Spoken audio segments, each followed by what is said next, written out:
Usted ya tiene allí en sus manos la primera carta de Pedro, capítulo 1, ¿verdad? Lo acabamos de leer. Va a decir sí, pero hemos venido estudiando el Apocalipsis. Déjeme dar un pasito al lado en nuestro trayecto por el Apocalipsis, porque en otros años lo hemos hecho. En esta ocasión parecía mucho más que pertinente, parecía obligado que en el día de aniversario se predicara Apocalipsis capítulo 19, ¿cierto? La segunda venida de Cristo. Digo, ¿a dónde más nos íbamos a ir? No se puede ir hacia otro lado. Pero si hubiese tenido oportunidad de elegir otro texto, hubiera sido este de Primera de Pedro. Porque comúnmente nos olvidamos como hijos de Dios de nuestro más alto llamado. El más alto llamado que Dios hace a cualquier persona a quien Él salva está en estos versículos. Y mira, hay mucha idea, a veces hasta rarita, acerca de qué es eso que Dios llama, ¿no? Y yo he preguntado en clases de ministerio pastoral, les he dicho a los alumnos, ¿eres llamado por Dios?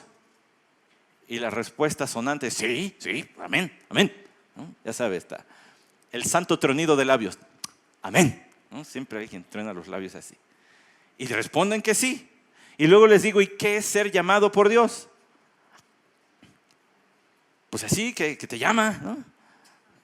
Pues sí, pero ¿cómo sabe alguien que es llamado por Dios a su servicio? Y entonces desglosamos eso. Pero hay otro llamamiento al que el Señor nos ha convocado que no tiene que ver con un servicio vocacional a la iglesia. Este es parejo para todos. Y aparece en los versículos que ya leímos. Ahora, déjeme darle algunos datos para irnos acomodando, ¿verdad? No en la silla, se me vaya a dormir. Para irnos acomodando en el texto. Esta es la primera carta de Pedro. Esta primera carta de Pedro, a mí me gusta llamarle, no sé si a usted le parezca bien, pues lo puede usar, ¿verdad? No tiene derechos de autor. Pero si a mí me preguntan, esta es la carta del sufrimiento. En todos sus capítulos aparece el verbo sufrir o como sustantivo, sufrimiento. En todos sus capítulos. Entonces es importante que usted reconozca que esta carta fue una carta escrita para gente que estaba pasando por pruebas fuertes. En los primeros versículos de esta carta dice allí, Pedro, apóstol de Jesucristo, así que el escritor es Pedro, eso de entradita nos queda, desde que le dije abra su Biblia en Primera de Pedro, nos queda claro que es Pedro, que es uno de los apóstoles, el más hablantín de los apóstoles, el líder de los apóstoles, el líder de la iglesia primera. Bueno, es la primera carta de Pedro y él se identifica a sí mismo y dice a los expatriados de la dispersión en el Ponto, Galacia, Capadocia, Asia y Bitinia. Entonces él escribe a gente que había tenido que salir huyendo, por eso dice expatriados, a los que tuvieron que dejar su patria por irse a estos otros lugares, a estas otras regiones, y les dice elegidos. Fíjense qué bonito. El primer adjetivo que les refiere es expatriados, pero el segundo adjetivo que les refiere es elegidos. Estamos orando por los hermanos en Chiapas, ¿cierto? En nuestra reunión de oración se anunció la noticia de que se cerraron 100 más o menos templos en regiones montañosas de Chiapas debido a problemas en la sociedad. Oramos también por Mozambique. ¿Se acuerda? Lo dijimos también. De pronto el Estado Islámico empezó a tomar las carreteras y a cobrar cuota y si eres musulmán es solamente cuota, pero si no eres musulmán se te forza a convertirte al Islam o te mueres allí en el acto. Hemos estado orando por Nigeria por no sé cuánto tiempo ya, desde Navidad empezó esto el 25 de diciembre.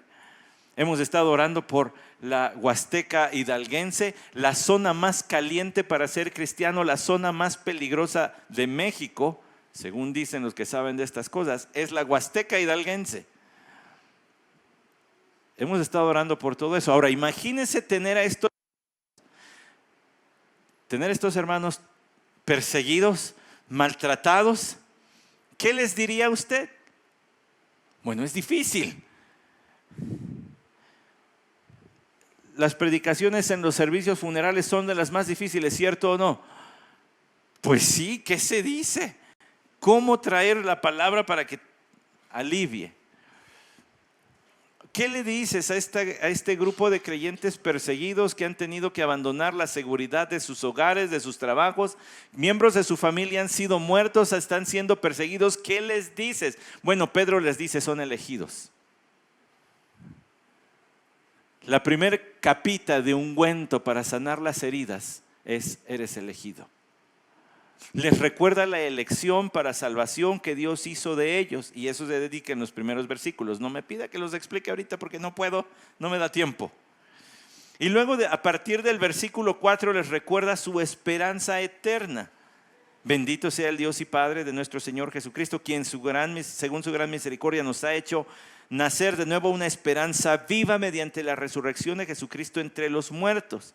Y luego les habla de la herencia incorruptible que les espera y les explica el porqué y el cómo de las pruebas.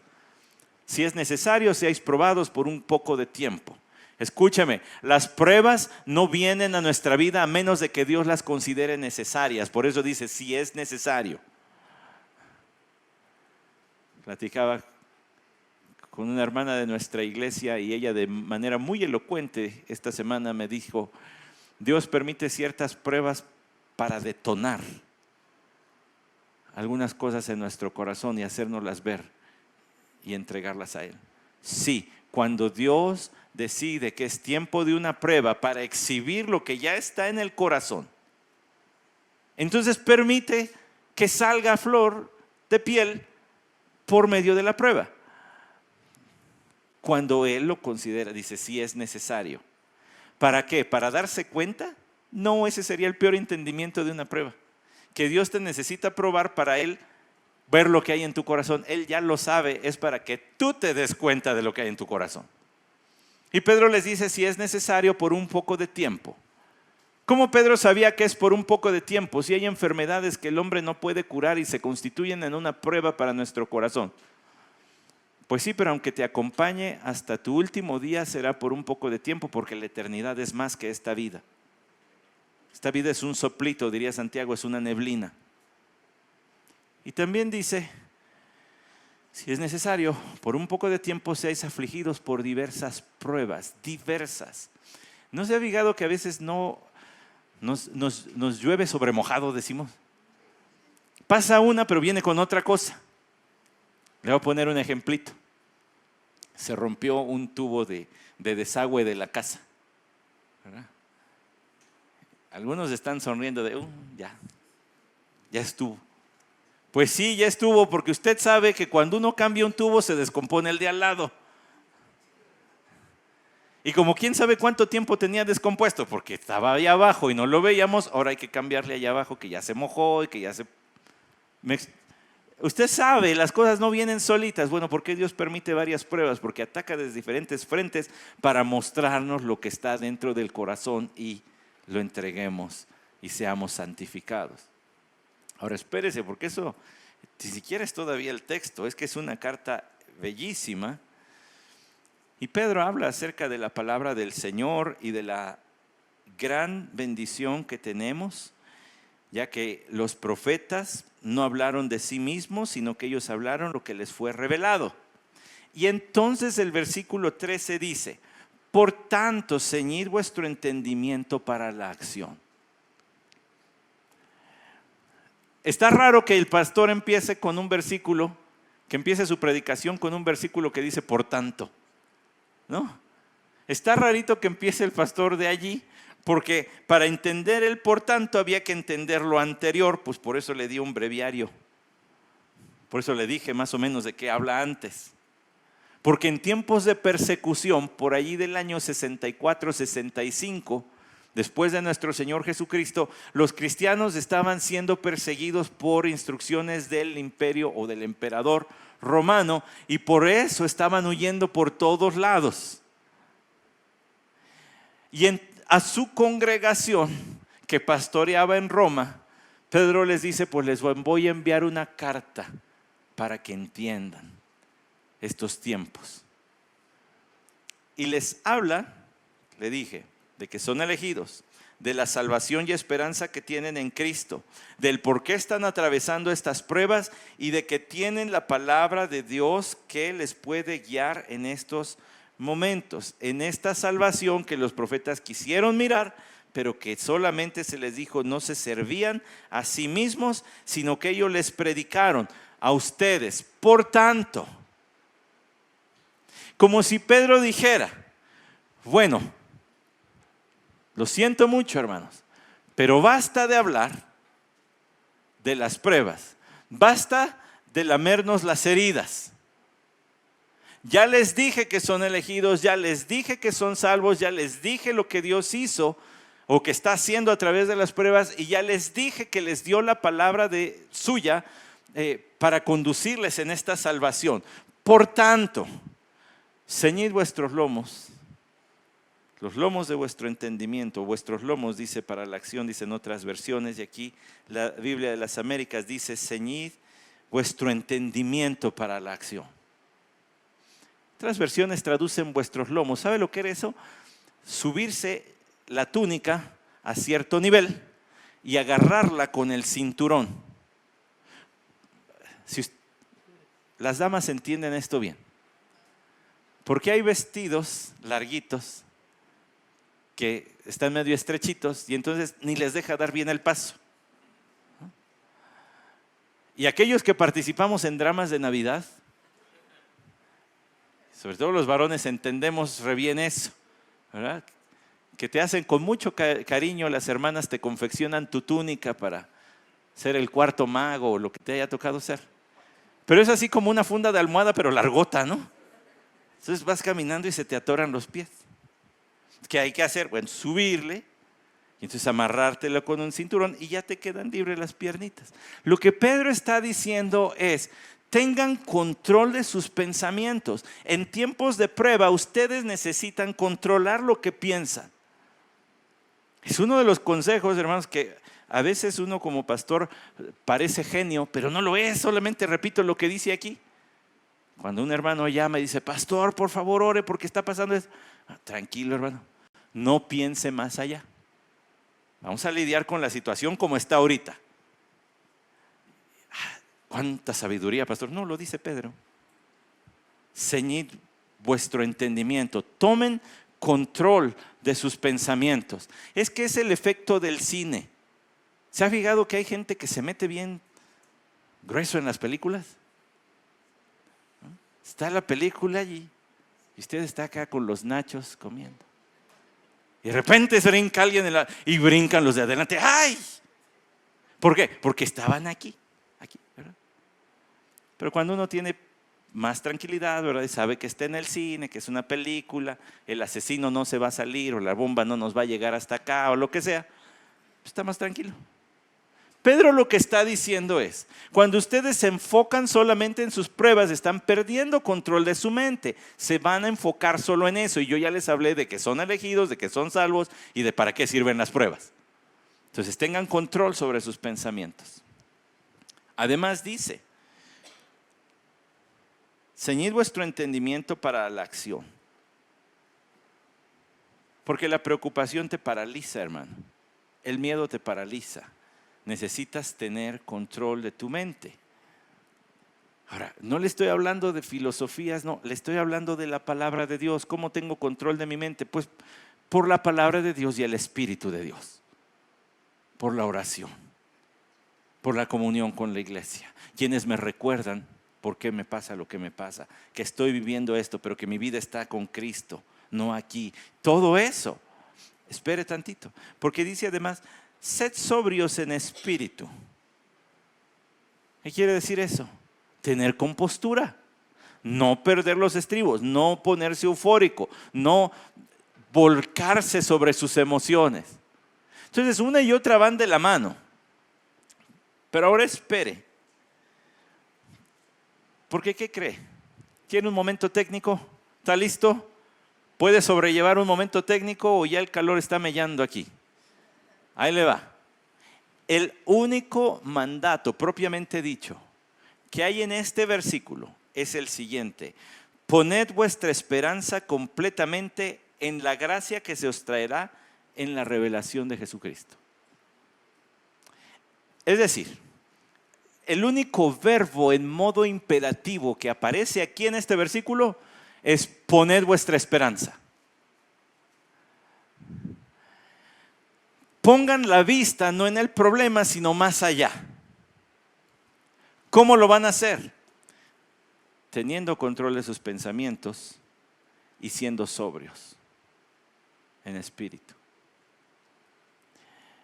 A ver, hermanos maestros de Biblia, aquí les va un detallito todavía más. El mandato, o sea, el imperativo se explica con el participio. Aquí les va otra lectura, todos escúchenme. Dice, por tanto, ciñendo vuestro entendimiento para la acción, siendo sobrios en espíritu, poned vuestra esperanza completamente en la... ¿Ya le agarró la onda? Es decir, el siendo sobrios y el ciñendo nuestro entendimiento, teniendo control, se cumple el mandato de poner la esperanza en la salvación que nos va a ser revelada. Es decir, Pedro estaba invitando a sus lectores a que la esperanza de su vida, el motivo de su alegría, de su gozo en medio de las pruebas, fuese que un día la salvación a la que Cristo les trajo, como explicó anteriormente en su carta, un día se va a completar cuando Cristo sea revelado. Un día ya no vas a tener esa enfermedad. Un día ya no vas a tener esos vecinos, los perseguidores que te corretean, a estos hermanos que les escribió. Un día sus perseguidores ya no van a estar allí, les estaba diciendo. Un día todo eso se va a acabar. ¿Cuándo? En el Apocalipsis de Jesucristo. Ay, eso no está allí. Pues sí está, nomás que está en español. Revelación. En el idioma original es Apocalipsis. Es decir, cuando se descorre el velo y se presente Jesucristo, ese día tus pruebas se van a acabar. Entonces pon tu esperanza allá. ¿Cómo pones tu esperanza allá? Controlando tus pensamientos. Soy salvo, soy elegido de Dios, las pruebas tienen un propósito y además Cristo va a volver. Siendo de espíritu sobrio, teniendo control sobre mis emociones. Así estoy poniendo mi esperanza allá. ¿Vamos bien hasta aquí? ¿O ya los perdí? Tengo un amigo evangelista que dice, antes de predicar salvación hay que perder a las personas. No se refiere a confundirlas, sino demostrarles que están perdidos. Porque el perdido no sabe que está perdido, entonces hay que mostrarle que está perdido. ¿Me entendió? Espero que sí. Si no, pues ahí está la repetición. Como hijos obedientes, no os conforméis a los deseos que antes teníais en vuestra ignorancia. Debido a que son. Algunos especialistas en el idioma griego nos ayudan a entender estas cositas, ¿verdad? Entonces nos dan traducciones alternas, otras opciones de cómo se diría lo que los escritores bíblicos plasmaron. Y entonces una manera de leer esto es, debido a que son hijos obedientes, o ya que son hijos obedientes. Pedro no estaba poniendo en tela de duda. Como hijos obedientes, y el que sea obediente, pues que obedezca, y el que no, pues ahí verá con el Señor. Pedro no estaba haciendo una afirmación así. Pedro estaba diciendo categóricamente, él conocía a esta congregación, era su pastor, sabía con qué tipo de creyentes estaba lidiando. Ahora, ¿usted cree que en tiempos de persecución hay espacio para vida mediocre cristiana? ¿Usted cree que en tiempos de persecución hay el que va y se acomode? Pues yo no soy, pero voy a hacer como que soy, porque siempre tienen comidas y cocinan bien rico las señoras que se dicen cristianas aquí. Pues no. Si estás siendo perseguido es porque estás firme en tu fe y porque aunque te quieren incluso matar como a ellos, no has renunciado a Cristo Jesús. Entonces Pedro sabe que está lidiando con cristianos obedientes, ¿eh? Ojo con eso. Pedro sabe que está lidiando con cristianos obedientes. Dice, bueno, ya que son hijos obedientes, no os conforméis a los deseos que antes teníais en vuestra ignorancia. Otras versiones dirían a las pasiones que antes tenían. Pero espérese, porque allí dice, no os conforméis. Es decir, no tomen la forma. La forma externa se refiere específicamente aquí con el lenguaje que él utiliza. Él dice, no tomen la forma externa. ¿Por qué un cristiano no puede tomar la forma interna que antes tenía cuando no era salvo? Pues porque ahora ya es salvo. Porque ahora es hijo de Dios. Pero sus acciones pudiesen llegar a parecerse si descuida su relación con el Señor y si no tiene en cuenta el versículo 14 versículo 15 de esta carta, entonces pudiera llegar a dar una apariencia tan triste, tan lastimosa en su vida cristiana que ni siquiera se distinga de quien no se llama hijo de Dios. A ver, otra vez, porque el pastor, ¿quién le dio chile al pastor, verdad? Que hoy está. A ver, le voy a decir otra vez. Un creyente que descuida su comunión personal con Dios, su comunión con la iglesia, no va a perder su salvación, pero puede que empiece a comportarse como antes de conocer a Cristo y se empiece a moldar a los deseos y pasiones que tenía antes de conocer a Cristo Jesús.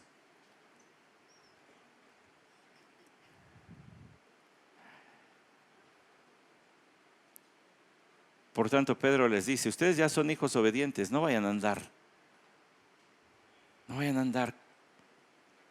amoldándose. Es bien bonita esa expresión. Porque es como meterte en el molde. Lo de adentro no puede cambiar, pero te estás empezando a parecer por fuera. ¿Un cristiano podría llegar a parecerse por fuera? Tristemente sí.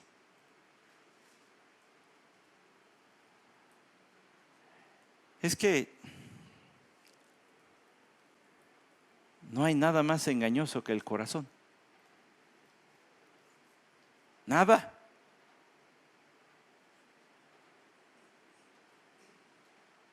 Y le quiero probar con dos textos lo que estoy diciendo.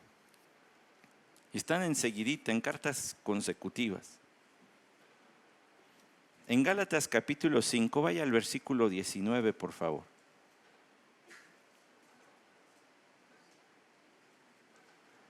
Gálatas 5, 19. Ahora bien, las obras de la carne son evidentes, las cuales son inmoralidad, impureza, sensualidad, idolatría, hechicería, enemistades, pleitos, celos, enojos, rivalidades, disensiones, sectarismos, envidias, borracheras, orgías y cosas semejantes, contra las cuales os advierto, como ya os lo he dicho antes, que los que practican tales cosas no heredarán el reino de Dios.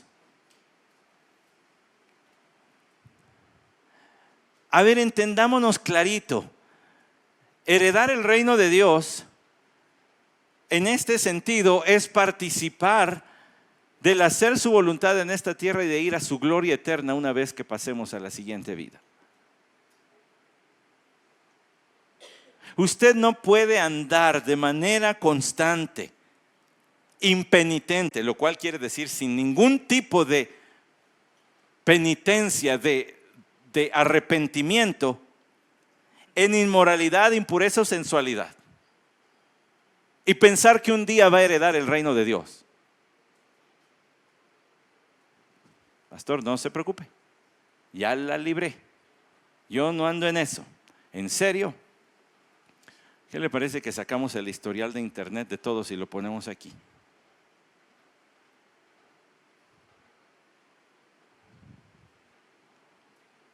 Hombres y mujeres. No se me preocupe, pastor. Bueno, ¿qué le parece que revisamos todas las conversaciones que tiene con colegas, compañeros, excompañeros de escuela? A ver si encontramos alguna conversación comprometedora, de esas donde hay piropos y ¿cómo amaneciste hoy, guapo? Hola, princesa, nos vemos en la oficina. ¿Y tonterías de esas? ¿Las checamos?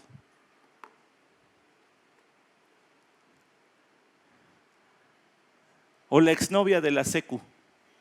Pues éramos unos niños, ahorita tiene su familia, yo tengo a mi familia. Sí. ¿Lo checamos?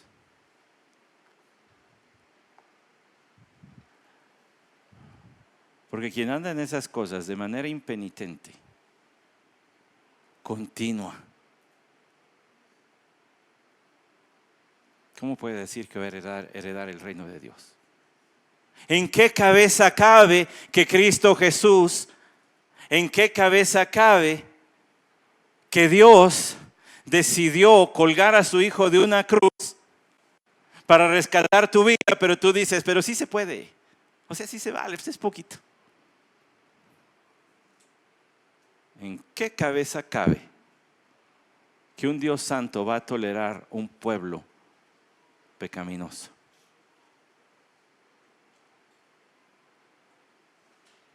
¿Saben qué cabeza cabe? En la de Satanás. A él se le ocurrió. No más tantito. O sea, es que Dios exagera. Dijo Dios que no tocaran. No, por favor. Es que sabe Dios que si comen van a ser como Él.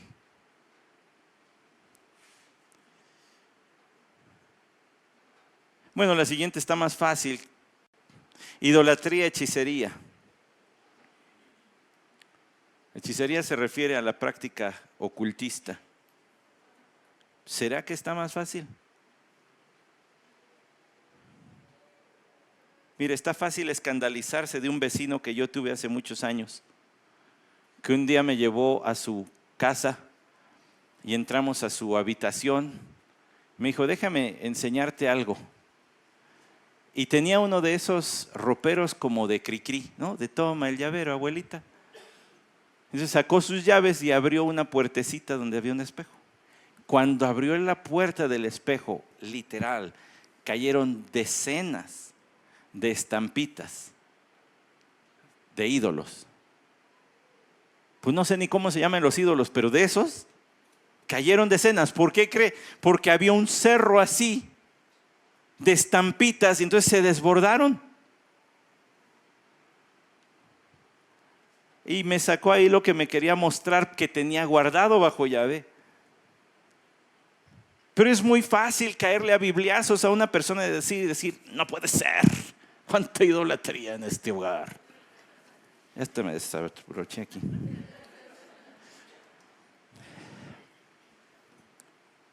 Yo me pregunto si ante la mirada del Hijo de Dios no ve tu corazón y no ve un montón de estampitas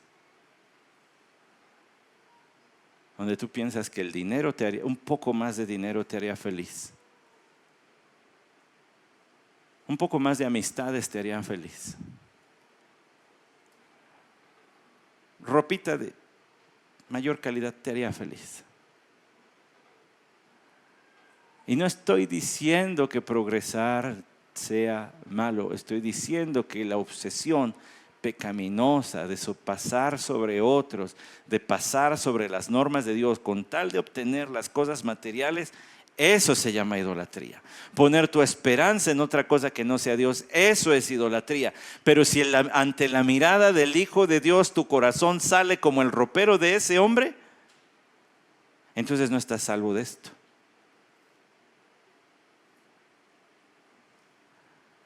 ¿Qué tiene tantito perejil encima del refrigerador, pastor? Bueno, no estoy aquí para darles recetas, pensé que todos conocían, ¿verdad? Dicen que si pones, atraerás el dinero a tu hogar.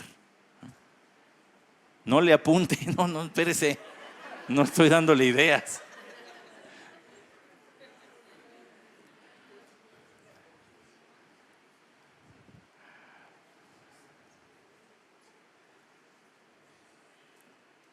Bueno, a lo mejor allí sí la pasamos, quién sabe. Celos, enojos, rivalidades, disensiones, sectarismos, envidias. Ay. Una vida llena de relaciones rotas.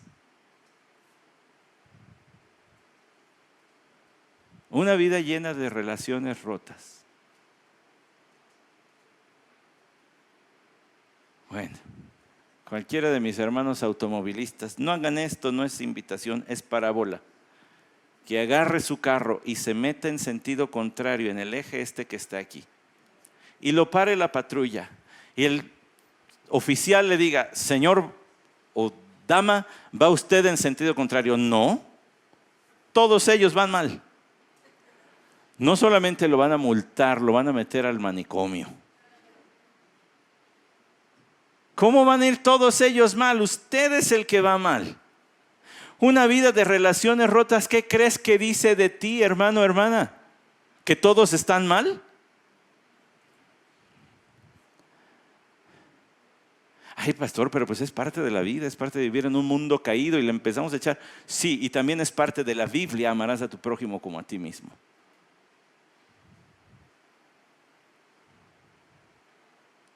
Perdonad.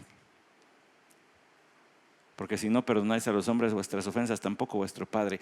Ahí ya le agarramos.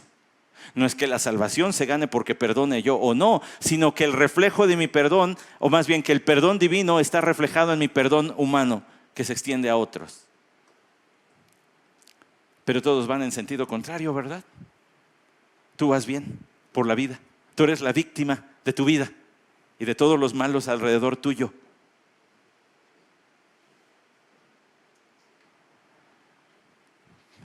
Pero Dios se tiene que conformar contigo porque pues no le alcanzó para más. O si Él quisiera un pueblo santo, pero pues le tocaste tú, ¿y qué le va a hacer?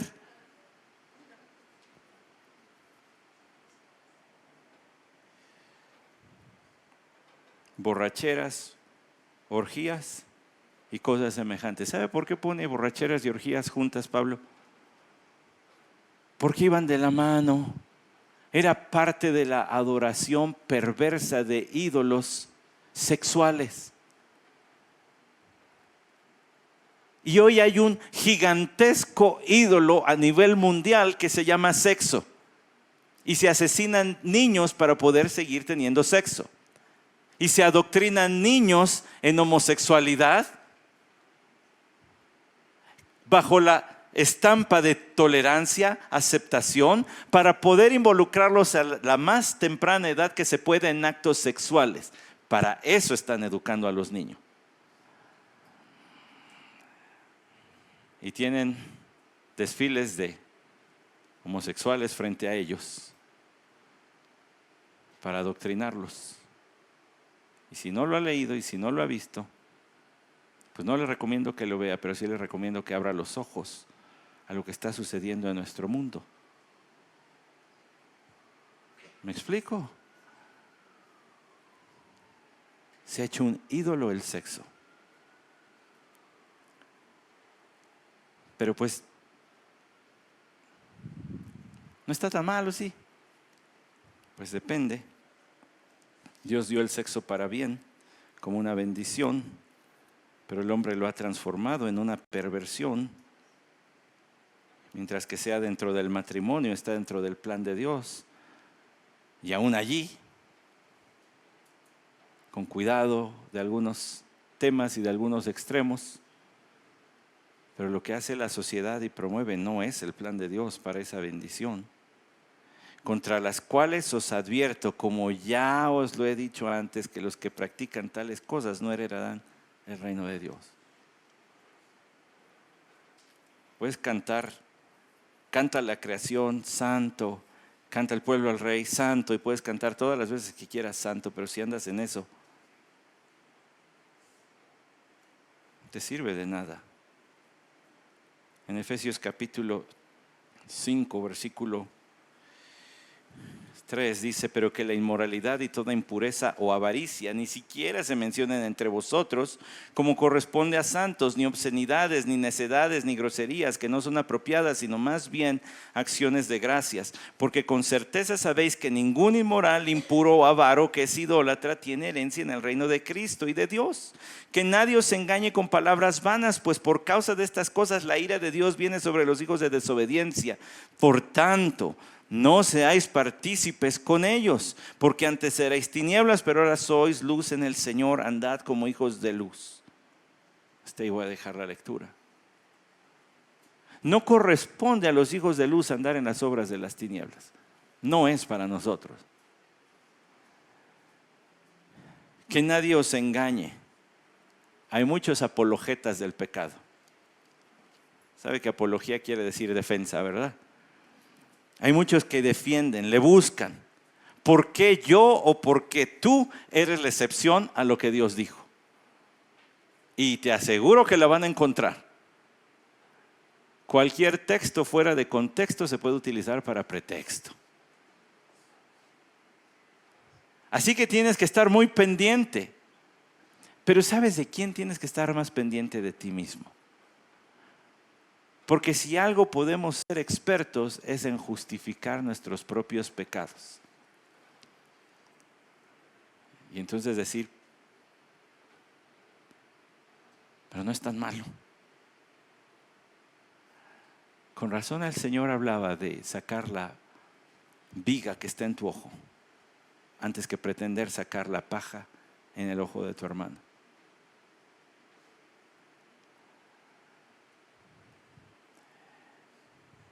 Tienes que lidiar con tu propio pecado. Y cuando se trata de tu propio pecado, no tener piedad de tu pecado. Pero cuando se trata del pecado ajeno, tener misericordia, amor, paciencia.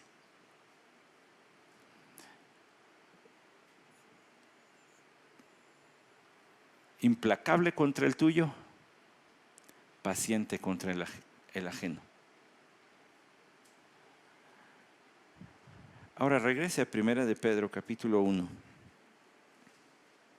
Los deseos que antes teníais en vuestra ignorancia, sino como aquel que os llamó es santo, así también sed vosotros santos en toda vuestra manera de vivir.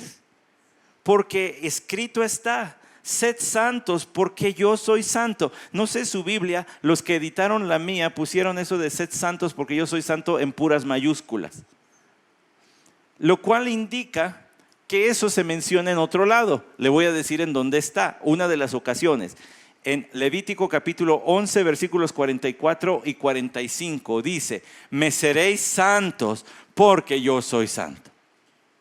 Ahora, una parte de la vestimenta sacerdotal muy importante era la mitra, una plaquita de oro que se traía aquí, que tenía la inscripción santidad a Jehová. Todos los sacerdotes tenían que traer eso. Es decir, en su mente no se debía apartar el pensamiento de que estaban sirviendo a un Dios santo. ¿So pena de qué? Al llevar a cabo sus actividades de manera descuidada, Dios los asesinara allí, los matara, como un ejemplo para todo el pueblo de que Él es santo y no se puede andar con medias tintas con Él. Ahora, no solamente allí, en el libro de Levítico aparece esa misma instrucción otras varias veces. Sin embargo, un argumento bíblico toma mucha fuerza cuando se presenta más de una vez. Pero cuando se presenta más de una vez por diferentes autores y luego para darle todavía más solidez en diferentes géneros literarios, se constituye en una gran doctrina, una roca fundamental de nuestra fe. El carácter de Dios está descrito en toda la Biblia y muchas referencias. No nos alcanzaría el día para ir todas las referencias a la santidad de Dios que hay en la Biblia. Pero lo encuentra en los Salmos, pero lo encuentra en las narraciones, lo encuentra en las profecías, lo encuentra en la literatura legal, o sea, la legislación del pueblo de Israel, como es el libro de Levítico. Lo encuentra también en los evangelios, pero con palabritas un poquito diferentes. Por ejemplo, Mateo 5:48, ¿qué dice? ¿Recuerdan? Sed perfectos como vuestro Padre es perfecto. Refiriéndose a la misma santidad. Sed santos, sed perfectos. Y luego Pedro retoma. Entonces ya tenemos allí legal, ya tenemos evangelio y ahora tenemos epístola para decir: aquel, como hijos obedientes no os conforméis, sino que como aquel que os llamó es santo, así también sed vosotros santos en toda vuestra manera de vivir, porque escrito está: sed santos porque yo soy santo. La santidad de Dios ha sido descrita como la corona de sus virtudes o sus perfecciones, de sus atributos. La más grande. Es más, el resumen de todas sus perfecciones se podría decir que es su santidad.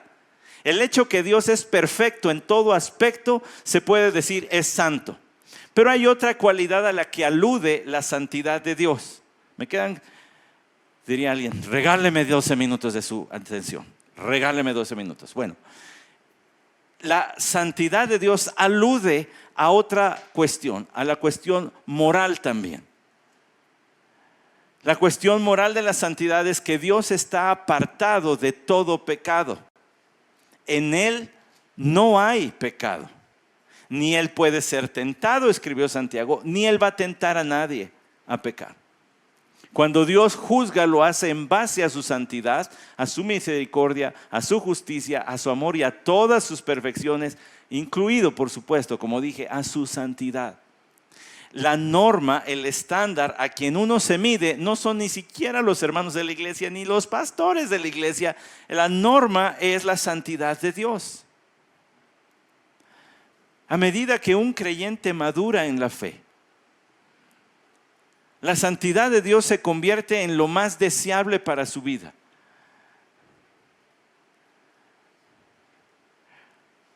Dios está apartado. No coexiste, no convive con el pecado. Bueno, pero la palabra de Dios habla del pecado. Entonces, ¿cómo es posible que Dios no sea manchado por el pecado si su Biblia habla del pecado? Bueno, lo describiría el comentarista Matthew Henry diciendo: pues es como el sol ilumina la basura pero no se contamina. Dios derrama su luz sobre el pecado para que quede exhibido qué es el pecado, pero Él no se contamina al derramar luz sobre el pecado. Pero sí nos muestra la palabra del Señor que Él es santo, santo, santo. Isaías capítulo 6, versículo 3 habla de esto.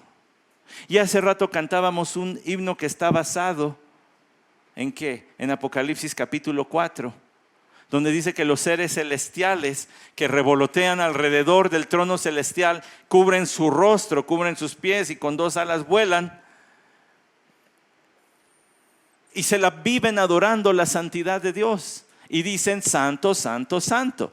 Es el único atributo, la única perfección de Dios que en la Biblia se repite 3 veces.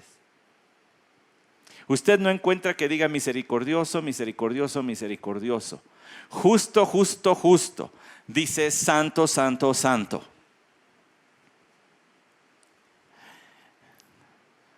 Totalmente apartado de pecado, sin opción, sin margen de error para algún día mancharse de pecado.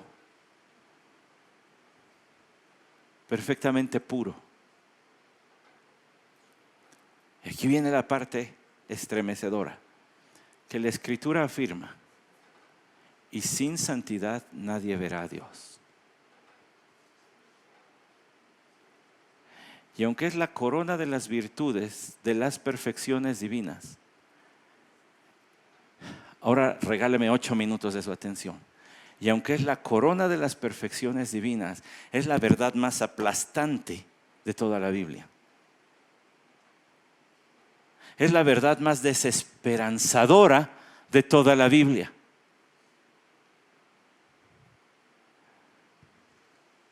Es la verdad más inquietante de toda la Biblia que te debería llevar a perder el sueño si tú no has sido reconciliado con Cristo. Lo peor que te pudo pasar es que este mundo y tu vida hayan sido creadas por un Dios santo, porque te va a exigir lo mismo. Es lo peor que te pudo pasar.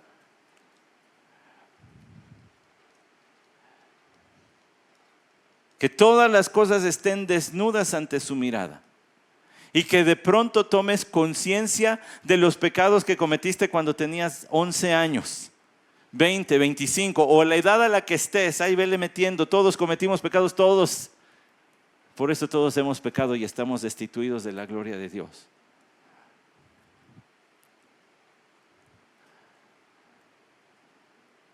Si tuvieras esa conciencia, tendrías una mente similar a la de Dios, que conoce absolutamente todo de ti.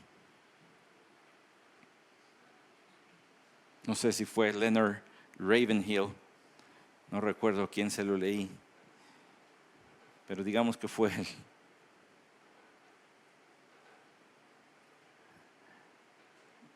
El que dijo: relacionarse con un Dios así. ¿No parece increíble que un Dios santo le dé de comer a los que blasfeman su nombre?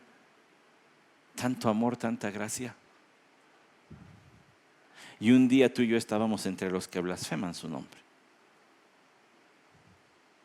Y conociendo absolutamente todo de tu vida, todo pensamiento, toda palabra, toda intención, todo deseo, todo de tu vida, aún así decidió seguirte dejando vivir.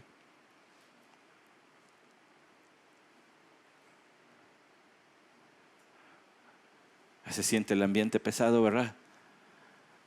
Qué bueno. Era la intención.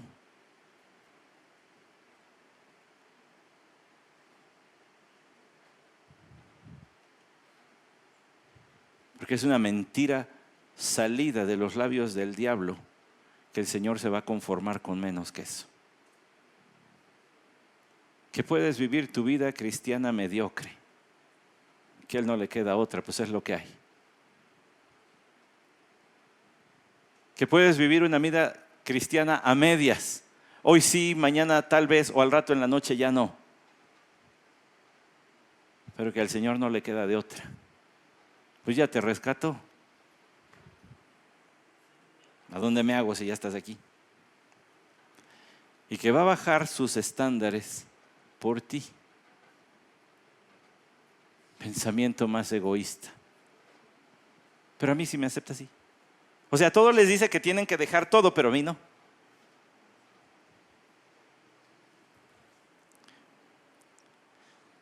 Y si invocáis por Padre aquel que imparcialmente juzga la obra de cada uno, conducíos en temor el tiempo de vuestra peregrinación. Si se te ocurre llamar a Dios Padre, más vale que estés dispuesto a vivir todo entregado a Él. Absolutamente todo. Como quien brinca de un trampolín a una alberca. Y no puede decir, bueno, nada más me mojo los pies y me salgo. No, si brincaste es porque te vas a meter completo. Ya no hay vuelta atrás.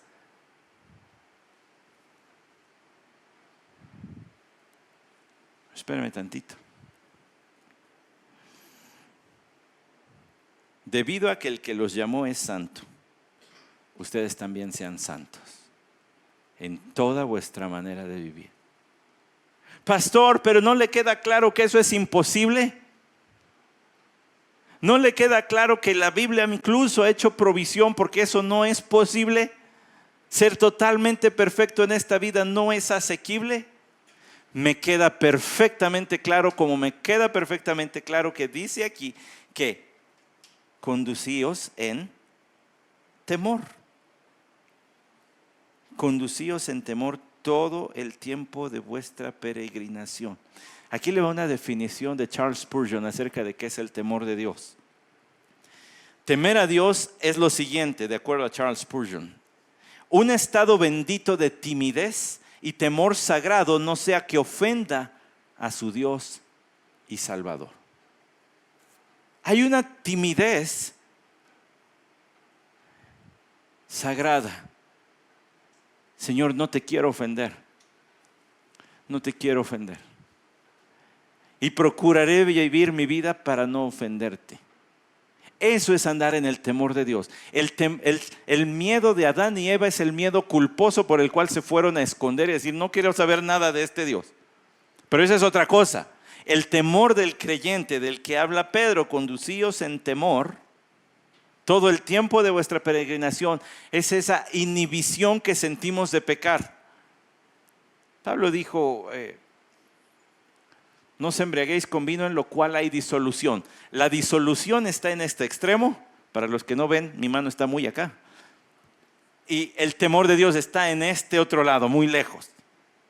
Porque la disolución es la falta de vergüenza. Me da igual quién vea lo que hago, cómo hago, quién escuche mi hablar. Me importa poco. Eso es disolución. No tengo freno en el pecado, pero el temor de Dios es las riendas del Espíritu Santo por el cual me dice, no, allí no.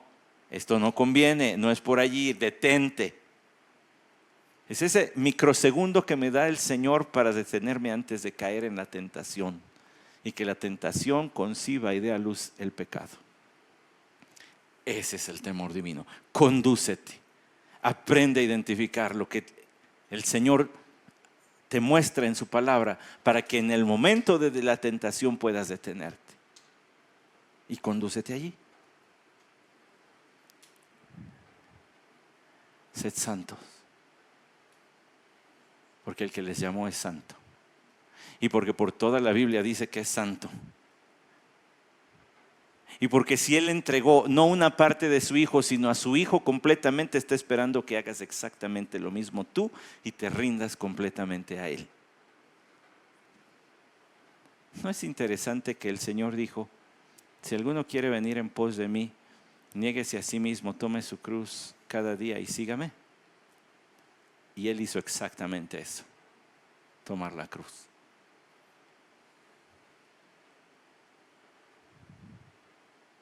Ahora que ya sintió el peso que yo mismo siento, el versículo 18 dice, sabiendo que fuisteis redimidos de vuestra vana manera de vivir, heredada de vuestros padres con cosas perecederas como oro o plata, sino con sangre preciosa como de un cordero sin tacha y sin mancha, la sangre de Cristo. Porque fuiste ¿qué? Redimidos, comprados, a precio de sangre. La motivación de andar en el temor del Señor, de seguir hacia la vida santa que Él espera, proviene de entender que no te perteneces, que fuiste comprado. Me queda claro que no se alcanza la perfección en esta vida, pero sí se procura. Que la tendencia del corazón del creyente va a ser a huir del pecado, no apapacharlo, guardarlo, esconderlo, justificarlo y luego pensar que Dios me tiene que aceptar así, pues porque así soy. Y no le queda de otra. El más alto llamamiento del cristiano es a ser santo. ¿Santo para qué? Creo que no es la mejor pregunta. ¿Santo por qué? Porque fuiste comprado de vuestra vana manera de vivir. Y no fuiste comprado con baratijas como oro o plata, sino con la sangre preciosa, costosísima de Cristo Jesús. Dios consideró adecuado para salvar a los hombres entregar a su único hijo. Pudo haber diseñado en su mente infinitamente sabia cualquier otro plan.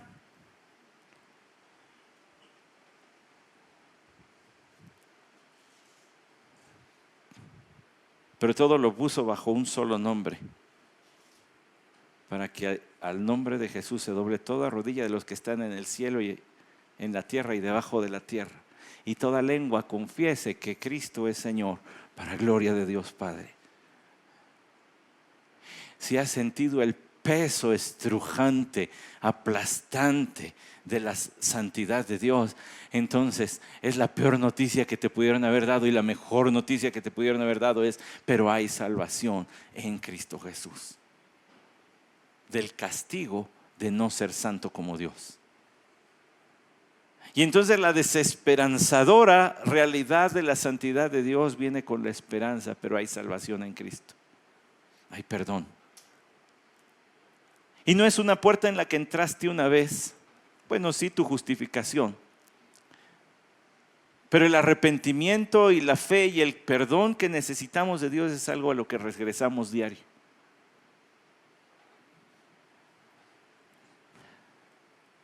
Usted y yo tenemos rutinas matutinas.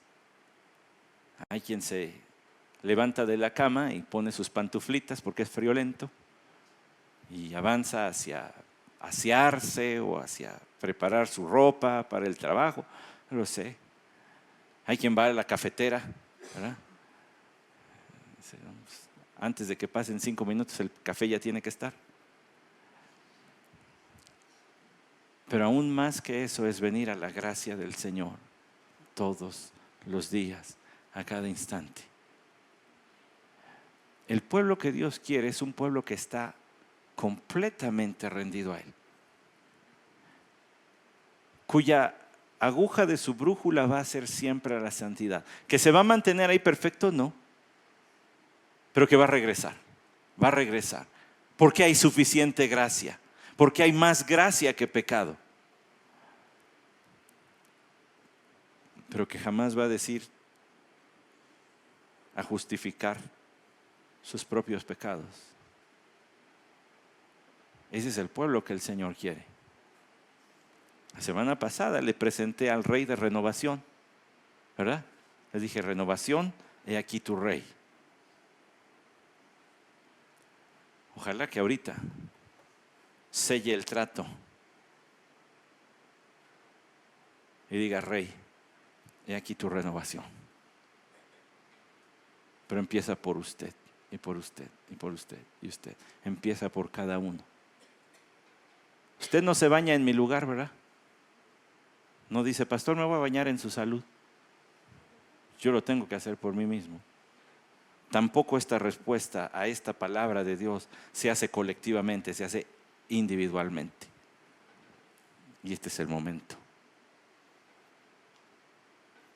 Y si ya le cayó el 20, no me puedo lanzar a la piscina, mojarme los pies y salirme. Entonces ya le cayó el 20. La vida cristiana se vive completito, todo. Es todo o nada. Que sea todo. Vamos a orar. Señor, el pueblo que quieres es un pueblo santo. Si esa santidad viene con talentos para alabarte, si viene con elocuencia al hablar, si viene con ímpetu para servir y tantas otras cosas que encontramos en tu palabra, qué bien. Pero lo que demandas, lo más alto, lo más importante es que tu pueblo sea santo.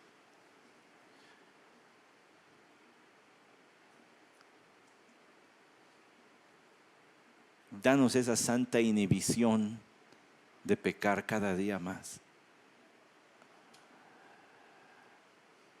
Que esa inhibición siga creciendo y nos conduzca como una brújula, busca el norte. Así nosotros, Señor, busquemos la santidad.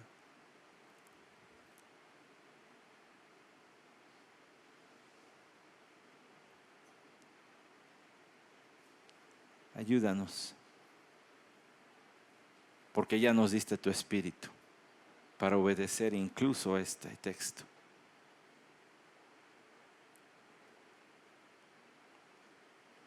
Un pueblo celoso de buenas obras, con labios que confiesan tu nombre.